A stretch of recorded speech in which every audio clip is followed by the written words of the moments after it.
What's going on, everyone? Thank you for listening to the Wildcast podcast. I'm Justin Spears here with my guy, Michael Lev. We're going to be talking a lot of basketball and also U of A spring football on this episode of the Wildcast. We appreciate you guys for listening, whether you're listening to us on Apple or Spotify, or if you're watching the video version on Tucson.com. We always appreciate it. And make sure you check us out on Apple and Spotify. Leave us a 5-star review, rating, comment, do all that jazz. All right, Lev, I told you we're going to talk about U of A football later on in the podcast. We're going to talk some U of A basketball, but I wanted to get your thoughts real quick on just kind of some of the other things happening with U of A sports, like U of A baseball, U of A softball. They're 31-6 right now. They beat BYU in Provo. They won that series. Devin Netz became one of 11 players in program history to pitch a perfect game. So think about like how many great pitchers have been at the U of A for softball, and she's just one of 11. And I wonder how many of those 11 also hit a home run in the same game too, which is pretty damn impressive. Like Devin Otani over here. So you got Devin Netz pitching the perfect game, and also U of A men's wheelchair basketball winning a national championship. They're a part of the U of A adaptive athletics program, and they won their first national championship in club history. And on top of that, next year, Lev, in 2026, McHale Center is going to host the National Wheelchair Basketball Tournament for both men's and women. So there's going to be like roughly 20 teams that are going to come out and compete in this event. This is just a big coincidence. Like they were already going to host it, but now the U of A gets to host it as the defending national champs, which I think is a pretty cool deal too. And then U of A baseball, which you were out at High C for those games against Baylor. Lots of things to talk about on the U of A front. Yeah, I wrote this column about, proposing that the U of A host the first four when the NCAA tournament expands, the West Coast version of the first four. I had no idea that they were in the mix for the wheelchair basketball national championship. So that's obviously very cool. With softball, I think Devin Netz's return to health has been, maybe the biggest change, from last year to this year for the softball team. She's pitching better than she ever has in her career. And she's also a really good hitter, someone who can bat right in the middle of a lineup that has, some really skilled players in terms of getting on base. And she's, one of the women on that team who's able to provide some power to knock her teammates in, drive them in. So obviously they're doing really well. They still have a series on tap against Texas Tech, which has Nyjah Kennedy, the best player in America, best pitcher in America. That's going to be a big one. I think that's on Easter weekend. That's a busy weekend. Justin, we've got the spring showcase that weekend, and plus that Texas Tech series, and all that stuff wrapping up on Saturday because Sunday is Easter. So I think I'm currently scheduled on that Saturday to cover the women's softball game in person, right about the baseball series wrap up at BYU that same day, and then also go to the spring showcase. So wow, that'll be a fun one. Regarding baseball, a bit of a rough weekend to start out with. They don't have Brendan Summerhill right now. He has a broken hand. He's going to be out for roughly a month or so. The clock's already started on that, so maybe another 3 weeks. Not sure how he's going to be when he comes back, but you're talking about the best player on the team, the highest projected draft pick. And then they lost Easton Breifogel again on Friday, another one of their outfielders he's had hamstring and quad issues like kind of throughout his baseball career. This one, not that bad, according to Chip Hale, might be able to come back for the ASU series this week. This is a huge week for U of A baseball. They go to Grand Canyon on Tuesday. Grand Canyon, as we all know, beat them in the regional at High C last year, beat them 3 out of 4 during the season. Very, very good program. They come back home, and then they head back to Phoenix for a 3-game set against ASU, which is doing really well. ASU is 7-2 in the Big 12. They are in second place. Arizona's tied for third at 6-3. So that is going to be a massive series. And it wouldn't surprise me if the total attendance for that 3-game series topped 20,000 up there at Phoenix Muni. So it's going to be really hyped. I'm going to head up there on Sunday to check it out. So yeah, a lot of good stuff going on. And hey, women's tennis. Say they beat ASU. Women's tennis beat ASU, like I think for the first time in a long time, and they're kind of on the come up too. So that's nice to see. Men's tennis 2 won 3 straight games against Oklahoma State, Baylor, and Texas Tech. Men's tennis, they're kicking ass under Clancy Shields. They got one of the best players in college right now in Colton Smith, who's kind of a generational talent. Like, I don't think Arizona fans truly understand the kind of athlete they have on campus in Colton Smith. I can't believe he's still here. Honestly, there are ways now, like he's played in professional events, even though he's still in college. There's a program that enables the top college players to do that and to earn money. Yeah. While still maintaining their college eligibility, which is something that would have been completely taboo, as recently as probably 5 or 10 years ago. I think he's a senior now. I'm surprised he's still here, honestly. Like I thought he would have gone pro at this point.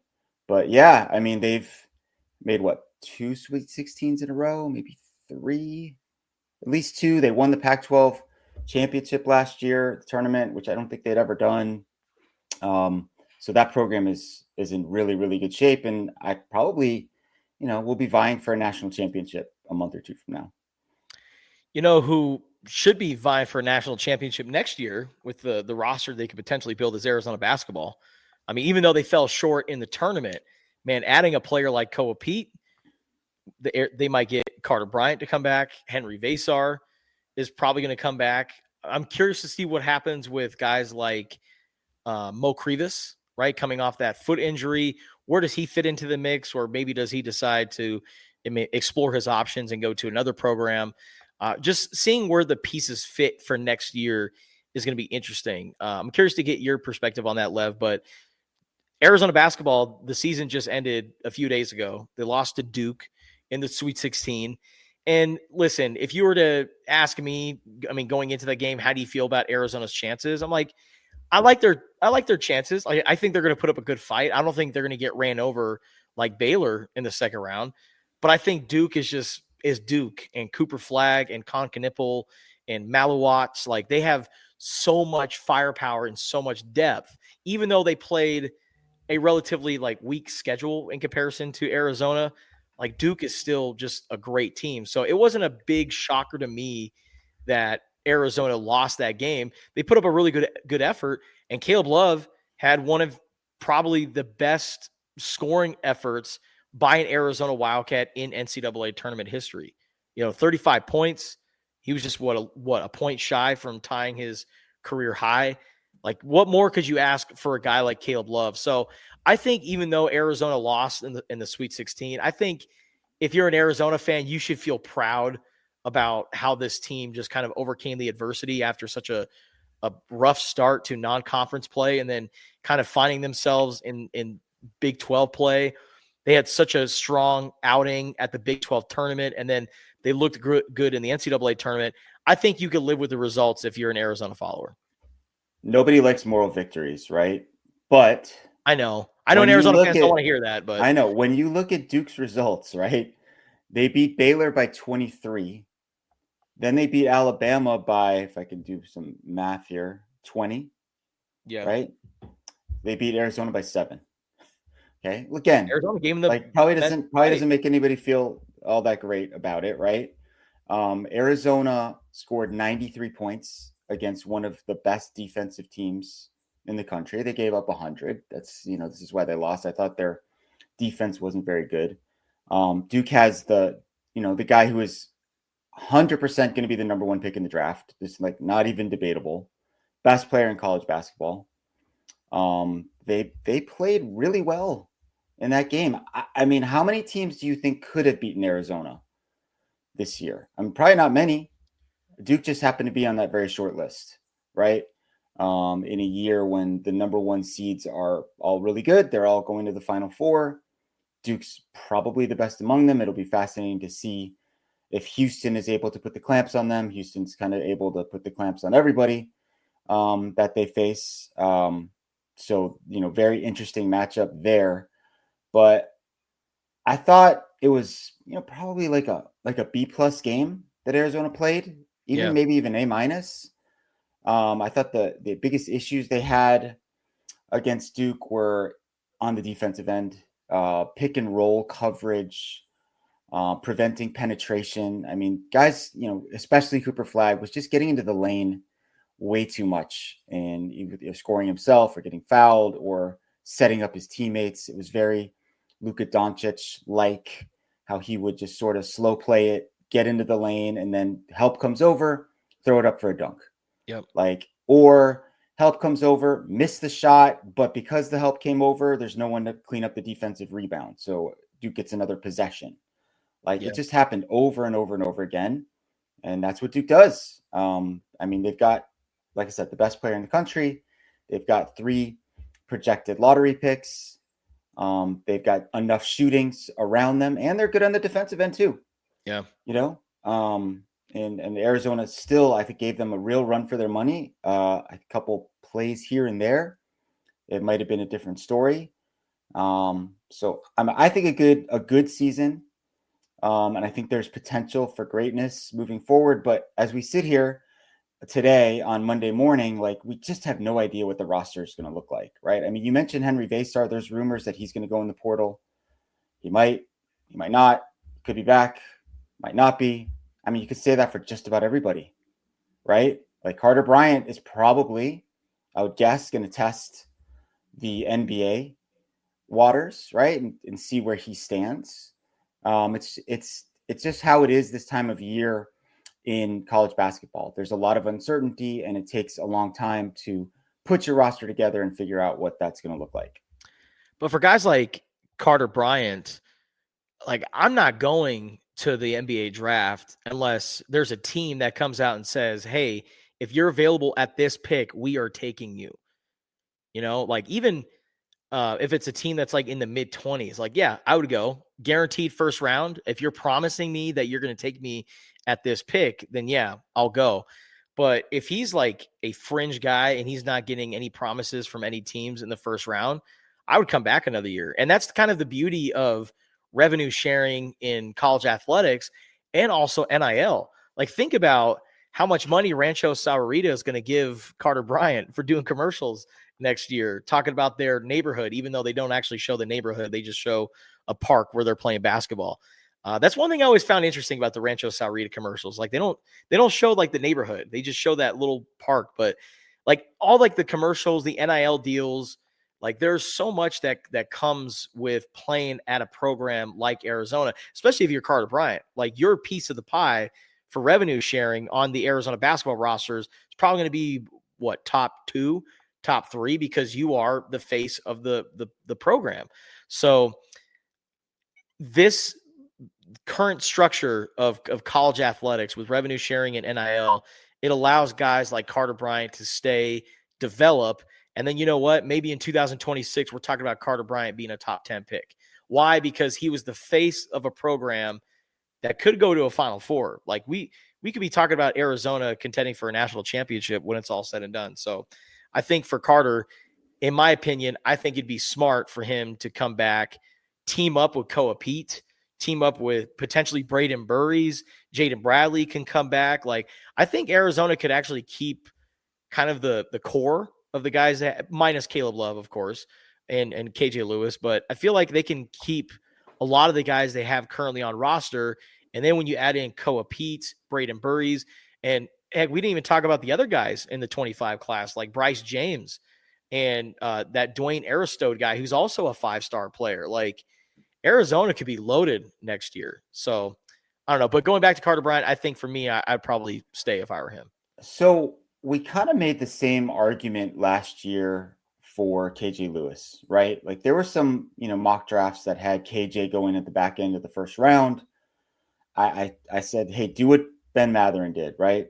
Come back, kind of be the guy, for another year, move up into that lottery area. He did not progress in terms of his offensive game the way that we all hoped that he would.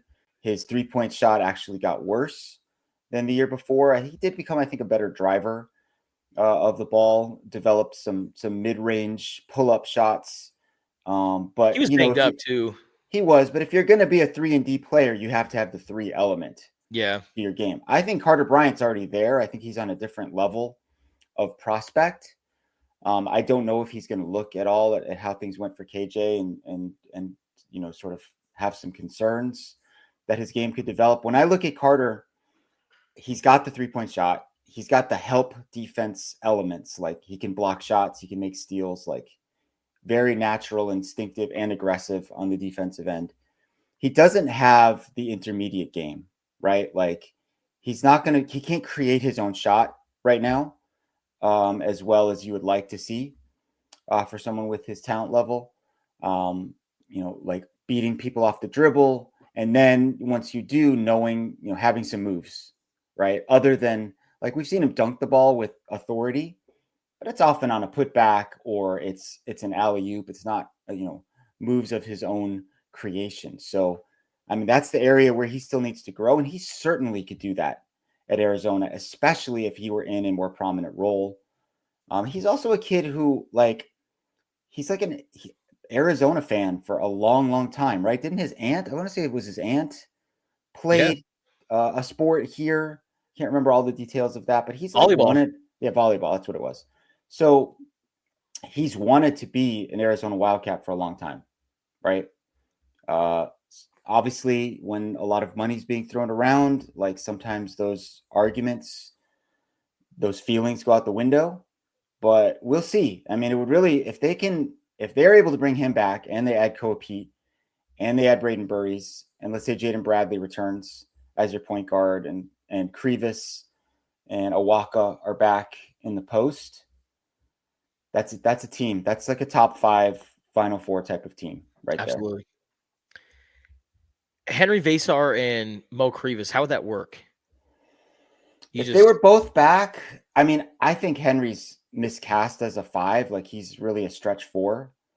And we saw that a little bit in the postseason, especially in the game against Oregon, where they were just kind of bullying him and backing him down and abusing him in the post. Not that he can't get stronger, but he's so skilled that I could see him playing a stretch 4 position. But that's also, that might be what Koa Pete's position is too. He's probably a stretch 4. Although, from what I've seen and heard he seems like maybe more of a playmaker than Henry is, someone who could kind of almost be a point forward. I would love to see all of those guys come back just to kind of see what Tommy Lloyd comes up with to try to make all those pieces fit together. But it does seem like there might be some redundancy. Like if all the big guys come back and you're adding Koa Pete and Carter Bryant's coming back, it might make a little bit more sense to add some wings and some guards to that mix and not have quite as many, big guys. All right. Lastly, on the basketball front, how do you reflect on the last 2 years of Caleb Love's career? Because I feel like the one word that really describes this year is redemption. Because Caleb Love last year, Lev, to end his first year at Arizona in the postseason, he averaged 16.7 points per game. His 3-point percentage in the postseason was 20%. Field goal percentage, 34%. So not good numbers, right? This year, in the postseason, he averaged 24.7 points per game. His 3-point percentage was 54.5, field goal percentage 52.1. So think about that jump from the postseason last year to this year. And I didn't even mention how much his rebounding has improved, his assists, like he's getting his teammates more involved. Like he just became such an all-around player that he kind of lived up to the preseason All-American expectations that he had. And I thought Caleb Love, I mean, shoot, after the Sweet 16, he led the NCAA tournament in scoring. Like Caleb Love was spectacular. And it was really cool to see after him having such a bad ending to last year. Like he had the basketball version of the Yips to going out with 35 points and a really good effort. To me, listen, Caleb Love isn't going to go down as like one of the greatest guards in Arizona basketball history, right? Like there have been so many guards that have played here, but he's definitely those 2 years were definitely 2 years to remember. And I think Caleb Love will definitely be remembered as an all-time Wildcat. Just think about the difference in how U of A fans will look at Caleb Love if his career had ended here last year as opposed to this year, right? Yeah. He has that terrible slump at the end of the season, can't hit a shot. They lose to Clemson in the Sweet 16. Now, I know it's like the same round that they lost this year, but to me, that hits totally differently. Totally. Right? Like they were favored over Clemson. Clemson's a football school. That game was in LA. Like they should have beaten Clemson, right? You do not feel good at all about your season when it ends that way. Losing against Duke, number 1 Duke in New Jersey, best team in the country, best player in the country. You put up a really good effort. I think you feel good about that. And you feel way better about Caleb Love and the legacy that he leaves here. Not only did he finish the season really strong, played the best basketball of his career, kept them, he scored 20 plus points in the second half against Oregon and Duke. Like that's crazy. I mean, he kept them in that game, but also the shot against Iowa State, like an all-time, like legendary moment, right? That he would not have been able to experience or achieve if he hadn't come back for another year. So I'm glad for him. He seems like a good kid. He seems very well liked. It was interesting, to hear some of his teammates just stepping up and speaking on his behalf after the game. Just kind of maybe hearing some of the negative stuff out there about him. And look, we've all discussed his game and his confidence and the issues that he's had, but never heard a bad word about him in terms of like a teammate, like a presence in the locker room. And that's a big deal. And I think he can leave here with his head held high, and he can feel some sense of satisfaction that coming back for another year was worth it. It was cool to see Tommy Lloyd pretty much say, hey, NBA teams, take a chance on this guy. I saw one mock draft that had Caleb Love going late in the second round to the New York Knicks. Man, Caleb Love at Madison Square Garden, that'd be interesting. I think, Lev, he would be perfect with the Miami Heat. Pat Riley and Eric Spoelstra, they could do something with Caleb Love. Are they just, is that the pipeline now? Is it from Tucson to Miami? Because Pelle Larson's there and he's doing well off the bench, and they picked up Keyshawn Johnson too. So yeah, I don't know. Sure. Some teams are able to recognize hidden gems out there, underrated talents. I have no idea at all if Caleb is going to get drafted, but it would be nice to see. He certainly has the talent and athletic ability. I think it's always just been consistency and confidence with him. And when he's playing with a lot of confidence, he's really good. No doubt. I look at it like this. Brandon Williams is the last guy off the bench for the Dallas Mavericks. Well, he was until they until their team was completely decimated, and he kind of moved up. Like, he went from last guy off the bench to somewhat prominent player, Well, Brandon Williams injuries to their roster, he was their last guy off the bench. I think Caleb Love, like I feel better about Caleb Love as an NBA, and there's like no disrespect to Brandon Williams because he's a great player, but Caleb Love, I feel like coming out of college, going into the NBA, I feel better about his chances of sticking in the NBA. And I think if a guy like Brandon Williams can do it, I think certainly a guy like Caleb Love can do it. By the way, 5-5 against Duke for Caleb Love. That's not bad. Balanced. Yeah, that's not bad. All right, so Lev, let's transition into some U of A football. Spring ball is officially underway over the last couple of weeks. Week 3 is officially here. The Wildcats are starting up week 3. So now they're approaching the second half of the spring football schedule. Through the first 2 weeks, I think it's safe to say that this offense is going to be very different in terms of pace, speed, just getting out of the huddle.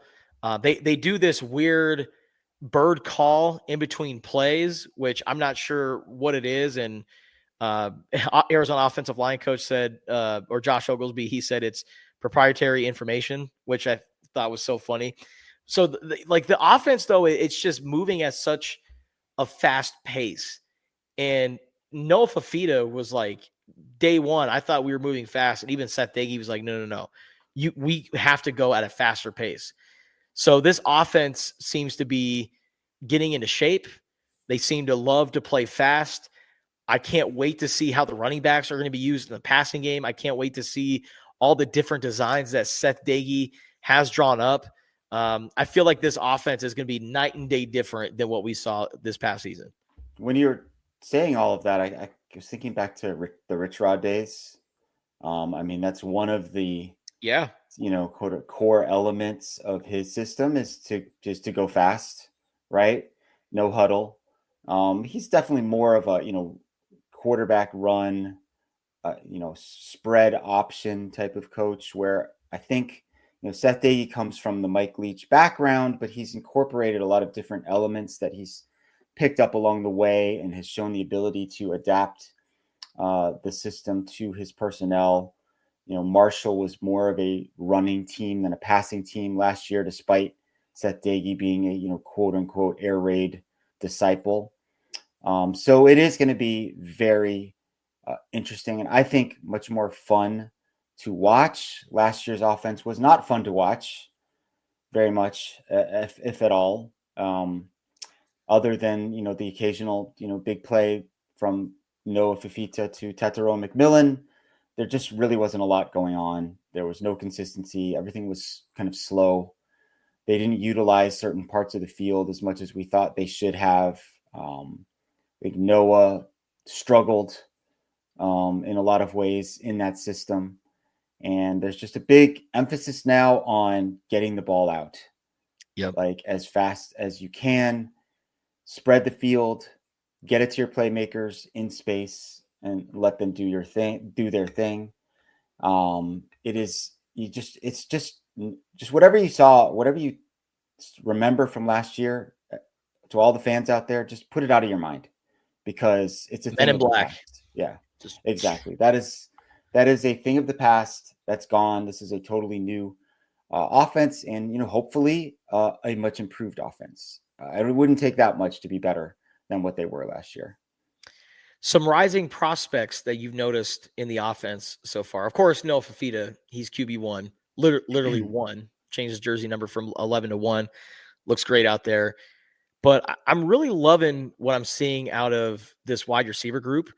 I love the big body receivers they added. Trey Spivey out of Kansas State. I mean, he's got the frame. Does he have the catch radius like a Tetero McMillan? No. But he's still an improving wide receiver, a guy who you look at him and you're like, yeah, that's a power 4 wide receiver.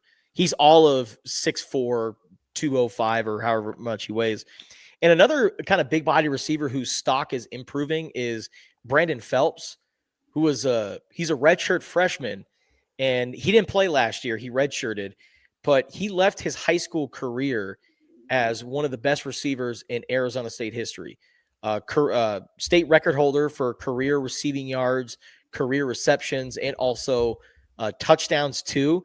I think his receptions record was broken by Desmond Roebuck, who's going to Washington. He had a great career at Marana, but still, like Brandon Phelps, the records that he put up at American Leadership Academy in Gilbert, he had high expectations when he signed with Arizona. And I was wondering how he was going to fit in down the road in the post-TMAC era. And I'm not saying he's probably going to be your starter, but man, the catches that he makes down the field, the way he's able to go up and high point the ball, he's got great ball skills. Like I think this is going to be a guy that emerges as a guy that's going to see the field this fall? Yeah, I wrote this piece. It was 10 observations from spring football so far, and two of the receivers that I spotlighted in there. One was Brandon Phelps, who on Saturday we saw him make one of those sort of T-Mac-esque sideline catches, right? Contested, very little room, defender on him, twists his body, comes up with the ball, gets a foot down in bounds.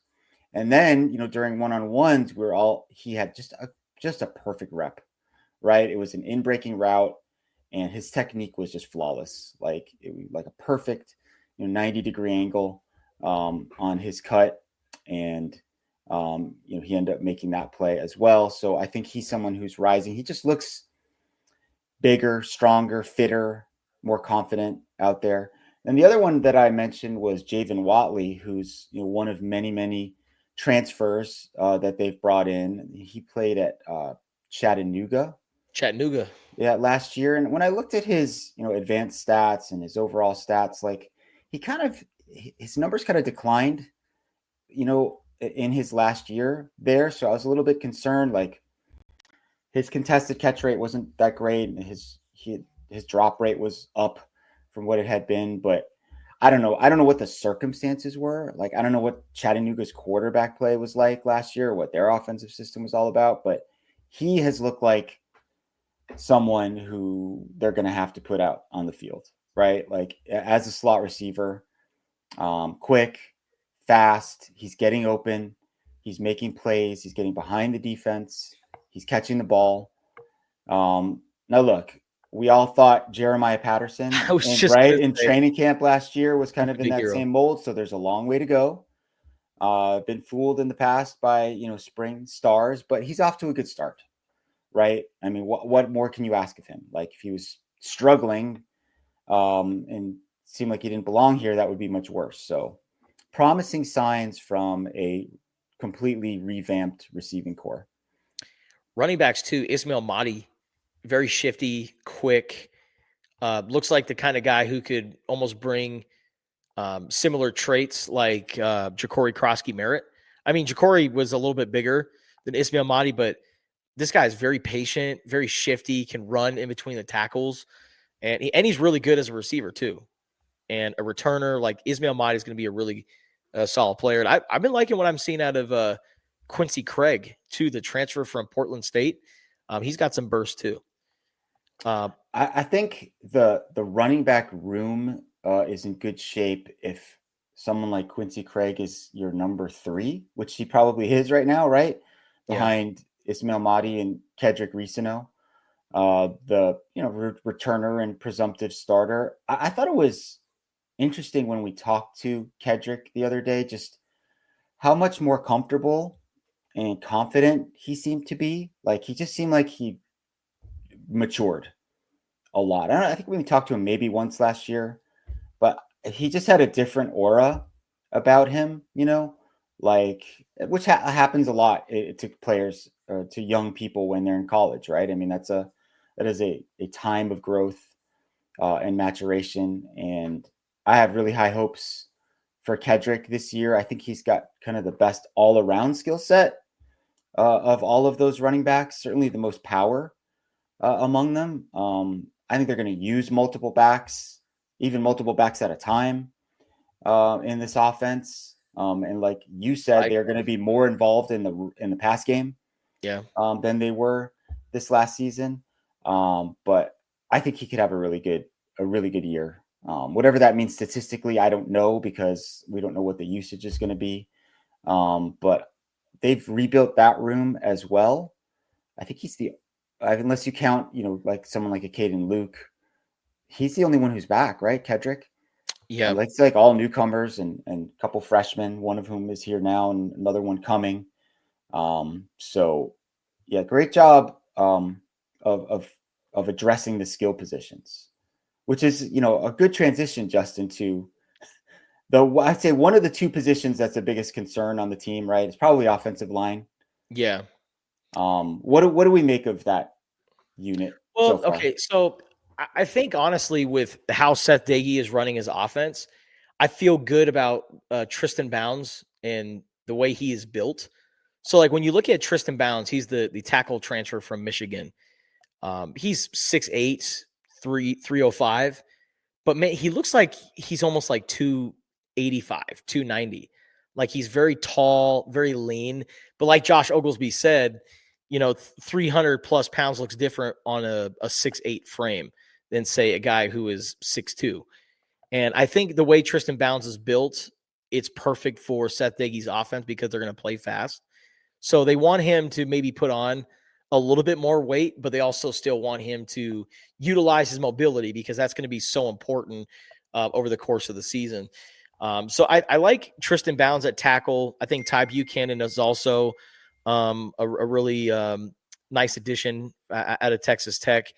But to me, the biggest position of concern is center. And that position, like Lev, I didn't even realize like how much of that was such a steady force for Arizona over the years.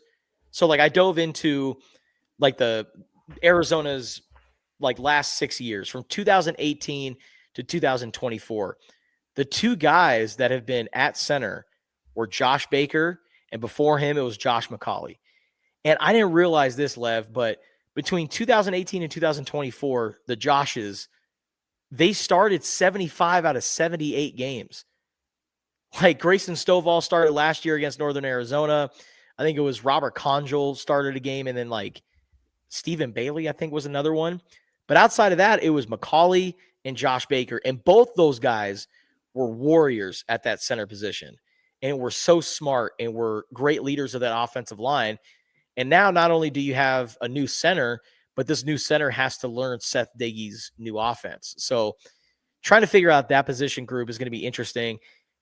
Grayson Stovall has been the leader in the clubhouse. He was a part of that 2022 recruiting class that, of course, had T-Mac and Noah and all those other great players. He's from Chandler Hamilton High School, has just been Josh Baker's backup for the last 3 years. He's been taking reps with the ones. So I would say he's probably the leader in the clubhouse, but you got Kaina DeCambra coming in from Hawaii. And while he is big and is a really like the ideal interior offensive lineman, he's had some snaps kind of low, and you can't have inconsistent snap issues at that position. Like that was one thing that made Josh Baker great over the last couple of years is he had no issues snapping the ball. So you're working with Kaina DeCambra, trying to get over the snapping issues. You have Isaac Perez from Portland State, but, is he the guy or is he a guy that you'd rather have as a backup? I think my conspiracy theory is Chuba Ma'ai is moving over from defensive tackle to offensive line. Now, we don't know if it's not confirmed if he's going to play center or guard or wherever, but he went from wearing a white 92 jersey, which is a defensive line jersey color, to a navy blue 55 jersey. Navy blue is what the offensive players wear. And 55 is an offensive lineman number, not 92. And Chuba Ma'ai was seen standing with the offensive line group instead of defensive line. So I have every reason to believe that Chuba Ma'ai is going over to the offensive line. And when he was being recruited out of high school at Long Beach Poly, he was being recruited as a center. So I think Chuba Ma'ai is going to get a look at center, just my opinion. And we'll see where Arizona goes from there. But yeah, center to me is probably one of the biggest positions of concern right now. Yeah, you mentioned DeCambra. He was a guard and tackle at Hawaii. Yeah, never played center. So, moving to center would be a new position for him. There's the mental responsibilities that come with that spot, as well as the physical part of having to snap the football and snap it accurately time and time and time again. I don't think we've seen Arizona do anything other than shotgun in spring practice, right? Like they are going to be a shotgun team. So you have to be able to make that snap. If you can't, it throws everything off and causes all sorts of problems. Regarding Chuba Ma'ai, I think it's a really good idea to give it a try, especially considering his background. My concerns are with his health and his conditioning, right? Like you're talking earlier about Tristan Bounds kind of, maybe not being as bulky as you expect for an offensive lineman, but he might be a great fit in this up-tempo system. where, I mean, we saw this drill, like I think they called it the 5-on-4 or 4-on-5, Yeah. where basically they were just like they were respotting the ball at various places, and offensive and defensive linemen were sprinting into position and getting lined up, right? Like that seemed like that was all the drill was about. So you got to really be in good shape. You got to be fit. You got to be able to move, and there's no plays off for the offensive line. Defensive line rotates, offensive line, you play the whole game.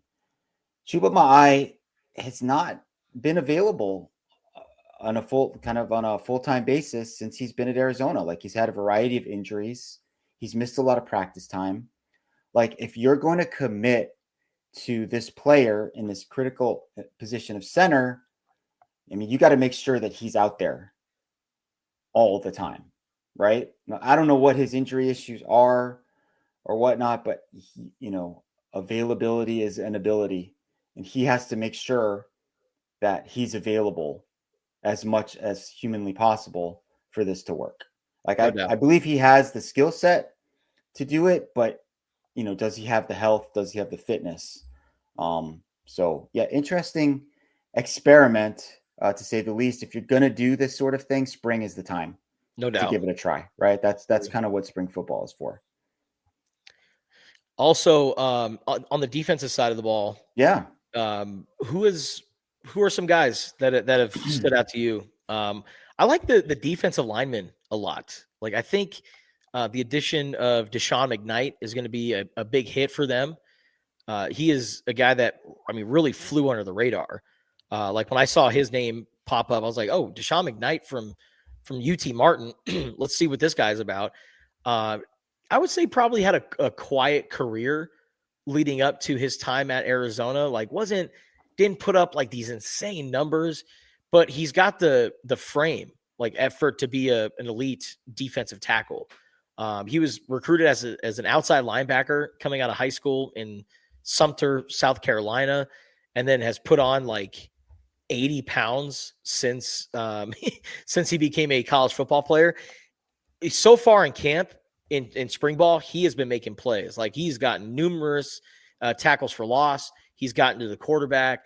So I think big Deshaun McKnight, whether he starts or whether he's a guy that rotates into that 8-man rotation that Arizona wants to have, I think he is a really nice addition to that room. And it's good to have a big body defensive lineman that can make plays right there in the middle.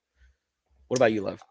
Yeah, that's the name that I was going to bring up as far as defensive linemen go. Tia Savea, his return, I think, is a pretty big deal in putting together this defensive line unit. They must feel pretty good about the depth that they have, or the guys who are coming in, if they're willing to move Chuba Ma'ai off of defensive tackle and give him a look on the other side of the ball. I'm not sure I feel the same way about their defensive tackle depth right now. We'll see what some of those guys look like later on. Another player I think who's worth spotlighting is Chase Kennedy, Yeah. who's kind of being used in a little bit of a different way. Like he's more of a traditional linebacker now. I don't even know if he's necessarily a starter. Like I think the first two linebackers for the most part have been Tay Brown and Max Harris, and then they bring in Chase Kennedy and they bring in Riley Wilson. I don't know if it's a package or a certain look, but he's got the athleticism to play as a space linebacker, but he really has popped as a pass rusher. Like he was all up in the quarterback's business during Saturday's practice when he was out there on the field. And I think that's where he's at his best. I think, without giving too much away, that the Danny Gonzalez influence on the defense is that it's going to be a little bit more deceptive. There's going to be a little bit more like pre-snap disguise. Like it looks like they're going to do one thing and they do something else, which I think is a good idea. I think that would be helpful to do that. And Tay Brown is someone who is critical to that operation as that, as the middle linebacker. I'm pretty sure that's the position that they've got him in right now. I mean, when it's two guys for the most part, like it's a 4-2-5, you're not sure which one's really the middle. There's no middle of two. Maybe it's strong side and weak side, but Tay looks like someone who's improved to me. Like he was okay last year, but there were also some games where he sort of didn't make a huge impact. I think he might be ready to do that at this point in his career. I think they're strong at safety. Genesis Smith looks great. I think he might be the best player in the team. I think like big time breakout coming for Genesis here in his third year. Cornerback, I'm not sure about just yet. I need to see more. I think Marquise Groves-Killebrew's probably been the best guy out there. I think Javion Cole, transfer from Texas / San Jose State, is another one they're looking at. Michael Dansby, another transfer from San Jose State. I need to see more from those guys, but I would say sort of similar to offensive line, cornerback is the position on the defensive side that just kind of gives me the most pause at this point in time. You're muted, Justin. Oh man, it's like we're back during the COVID times. You're muted. All right, so yeah, special teams, the kicking game. Mm-hmm. Interesting, isn't it? Let's end on this note here. Yeah. So this is interesting because I thought Michael Salgado Medina was the successor to Tyler Loop. But man, they did a kicking session on Saturday at the stadium, and he missed both of his attempts. Meanwhile, Cash Peterman made both of his attempts. And I think Cash Peterman's attempt was either from like 41 or 46 yards. But it was a 40-plus yard field goal, and Cash Peterman made it. So, I mean, what do we make of that? Do we think Michael Salgado Medina is going to be the kicker? Now, he's great as a punter. Like the way that the ball leaves his foot as a punter, very consistent. Like his hang time is consistently in the 4s. So I feel like Michael Salgado Medina, great punter. As a kicker, still a work in progress. Now, he was solid at Mission Viejo High School, right? So he has the ability to be a kicker, but does Arizona rely on him to do double duties? Do they maybe look to add a kicker in the portal? They got another guy coming in for 2025. I'm just wondering, man, what's going to happen with that kicker spot, because it was played by a pro's pro, a guy that's going to be kicking in the NFL for a long time in Tyler Loop. And that was honestly like such a weapon for Arizona last year. Like think about how many games Tyler Loop kept Arizona in because he would just make these field goals and kind of keep things afloat. So that's going to be a very important position. I'm not sure what to think of it, but Michael Salgado Medina, Cash Peterman, or somebody else. I'm curious. So he missed those 2 field goals, and he had another round as we were walking off the field, and I think he made both of those. Michael Salgado Medina, that is. I don't want to put too much stock into a small sample like that. I think he's got, in terms of like pedigree, like where he was ranked coming out of high school, in terms of talent, he's the best guy for both spots. True. Place kicker and punter. He's looks to me like vastly improved as a punter based on what we've seen in camp, in terms of he's getting the ball off faster. He's angling it really well. He's getting good hang time. The question is, and this was how I ended my column too, is like, do they want to have the same guy be the punter and place kicker and presumably do kickoffs as well? Or is that too much? It's not very common these days. You do see it from time to time at big schools where it's the same guy doing all of those things. I think ideally they would like to split that up, and have those duties be shared. And so that, the punter can focus on punting and the kicker can focus on kicking, and you kind of get the best out of both. Right. I think they're probably going to bring in somebody in addition to Tyler Pursoon, the freshman who's coming in. Probably bring in one more vet, either as a punter or kicker to boost the competition at that position. I look forward to when we get to talk to Craig Nivar, the new special teams coach, to see what he has to say about it. He doesn't seem like someone who's going to hold back his opinions or his plans for whatever that looks like. But definitely like the talent that Michael Salgado Medina has, and I think the experiences that he had last year as both a holder and a punter are going to help him to become a better player here sooner than later. And here's the thing too, even though I'm noting Michael Salgado Medina struggles in spring ball right now, that doesn't mean he can't become one of the best to ever do it at the U of A, because you know what, Tyler Loop was kind of in a similar role, right? When he was first starting up, you know, he was kind of the short range guy behind Lucas Haversick. Like Lucas Haversick was the long ball guy, and then whenever Arizona was like 30 yards and in, they bring out Tyler Loop. And I remember so many people, including myself, questioned like, can Tyler Loop kick the long ball? So But it's silly to think about now, right? Oh yeah, 100%. Right now, the man freaking made a 60-yard field goal. But at one point in time, we were like, can Tyler Loop do that? Can he have that kind of range to where he can be a huge asset offensively for Arizona?